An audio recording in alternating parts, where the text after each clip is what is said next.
সন্ধে এখন 6:17 আর আমি আসলাম একটু ছাদে। জানালা দিয়ে আকাশ দেখে আর নিজেকে রেজিস্ট করতে পারলাম না। আকাশের এত রূপ মনে হলো একটু ছাদে গিয়ে দেখে আসি। শুধু দেখুন, এদিকে আবার চাঁদ মামা আছে, মেঘের আড়ালে লুকিয়ে পড়ছে মাঝে মধ্যে। কি ভালো লাগছে, খালি চোখে না দেখলে এই দৃশ্য বোঝার নয়। আর এই বর্ষার আকাশ এমনিই আমার ভীষণ প্রিয়। এর মধ্যে প্লেনটাকে কি সুন্দর লাগে দেখুন, আমি একটু জুম করি। কি দুর্দান্ত লাগে। প্লেনটা এসে সোজাই মেঘের মধ্যে দিয়েই আসবে। লাভলি, ওয়াও, কি ভালো লাগছে দেখতে।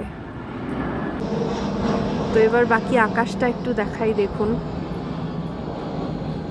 ঠিক মনে হচ্ছে ওই ছোটোবেলায় যখন সিনারি আঁকতে শিখেছিলাম, সেই সময় যখন আকাশে এরকম কিছু মেঘ, কখনো কখনো রোদ, এরকম কিছু আঁকার চেষ্টা করতাম, মানে ওই আনকোড়া হাতে আর কি।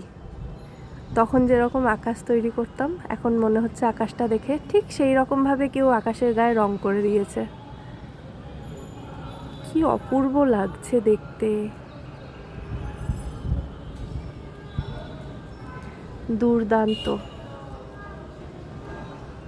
এমনিতেই আমার আকাশ দেখতে ভীষণ ভালো লাগে, কিন্তু আজ আকাশের যেন এক, মানে কি বলবো, অভূতপূর্ব রূপ। স্পেশালি এই দিকটায় দেখুন, এই যে নিচটাতে আমি জুম করে দেখাচ্ছি, যে এই জায়গাটা দেখুন, এই জায়গাটা, এখানে মনে হচ্ছে না কেউ জল রং দিয়ে রং করে দিয়েছে আকাশের গায়ে। অপূর্ব লাগছে।